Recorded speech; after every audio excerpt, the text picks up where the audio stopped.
Kuya, magbibenta lang po pala ako ngayon ng suman. Sige, magbenta ka. Para hindi ka naman pabigat dito. Kahit di ka na nga bumalik, mas gusto ko nga yun eh.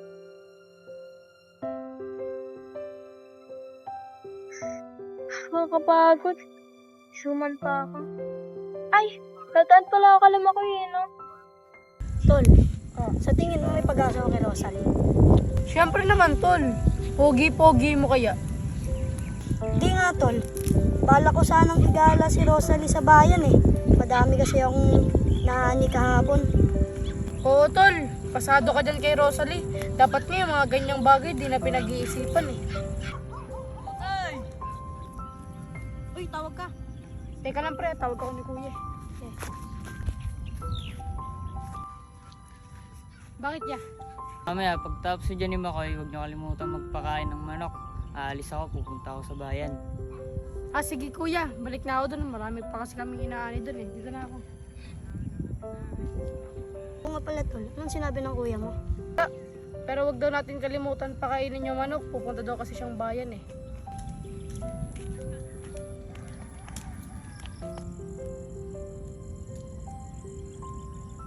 Eh pre, si Rosalie oh. Okay gandang umibig sa'yo. Ako'y maghihintay sa iyong pagdating. Wala akong suman para sa inyo. Kabala ka pa. Ayaw mo ba? Sige, uwi ko na lang.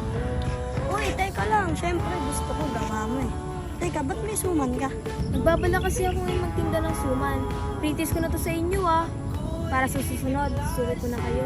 Kala ko naman ginawa mo para sa akin. Parang ganun lang nga. Anong sabi mo, Rosalie? Ah, wala. O siya, dito na pala ako ah.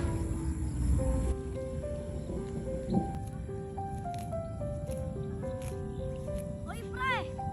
Narinig mo yung sabi ni Rosalie? Paano ko maririnig yun? Eh, layo-layo ko. Sabi niya, pre, ginawa niya daw yung suman para sa akin. Kilig-kilig ka na naman dyan ah. Lover boy!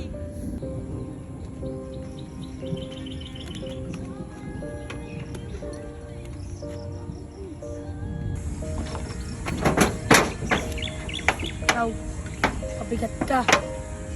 Para ka lang din kagaya ni mama. Sa susunod, iwan mo na rin ako. Kagaya ka talaga ng nanay natin basura.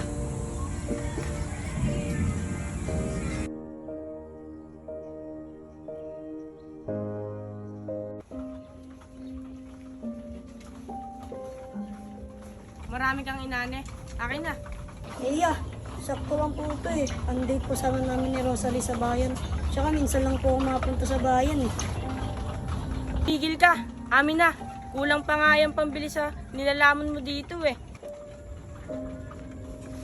Kuya, Buti naman. Okay lang yan pre. May pera pa naman ako dito eh. Pera mo na lang ito. Yun yung inani ko kahapon. Balik mo na lang yan pre ah. sigurado ka pre? Di na, next time ko na lang siguro ililibre si Rosalie. Di na pre.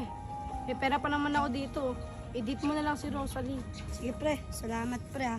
Balitaan na lang kita mamaya.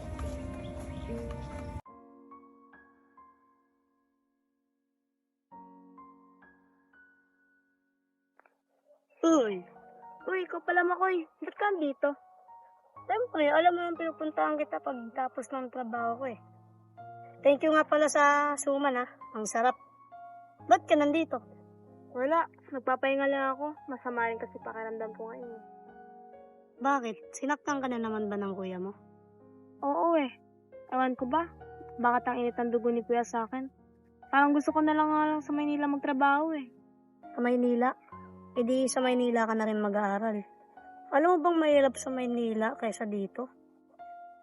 Okay na rin yan, kaysa dito. Ang init na kaya ng dugo niya sa akin. Halos sa akin, sinisisi lahat. Alam bang gusto niya na ako palayasin sa bahay? Kahit huwag na daw ako bumalik. Ginagaya niya pa ako kay mama. Basta, kung anong desisyon mo, susuportahan kita. Alam mo namang iniirog kita, di ba? Ewan ko sa'yo, Makoy. Sige na, dito na ako ah. Bukas na lang, dito ulit tayo kita. Okay gandang umibig sa'yo. Dito? sabihin, tagpuan na namin dito. Ay, nakalimutan ko sabihin kay Rosalie. Yayain ko pala siya bukas.